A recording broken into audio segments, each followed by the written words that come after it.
এখন আমরা দেখব 43b এই প্রবলেমটার সলিউশন। সো প্রবলেম স্টেটমেন্ট কি?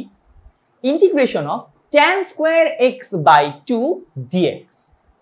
এখন লক্ষ্য করি যে আমরা জানতাম যখন আমাদেরকে যে কোনো নরমাল ইন্টিগ্রেশন দেয়া থাকবে, এখানে যদি x দেয়া থাকে তাহলে তো আমরা কিভাবে করতে পারবো? ধরা যাক tan স্কয়ার x dx, এটাকে কিভাবে ইন্টিগ্রেট করব? sec স্কয়ার x - 1 এ কনভার্ট করব। সো আমরা এটাকে সেম কাজ করতাম, sec square x by 2 - 1 dx, অর্থাৎ জাস্ট স্প্লিট করে দেওয়ার কাজ, sec square x by 2 dx minus just dx। এখন sec স্কয়ার x বাই 2 কে কিভাবে ইন্টিগ্রেট করব? যদি sec স্কয়ার x থাকতো তাহলে tan x, যেহেতু x বাই 2 আছে সহগটা সামনে এসে উল্টে যাবে, তো 1/2 tan x বাই 2 আর dx কে ইন্টিগ্রেট করলে হয় x প্লাস c।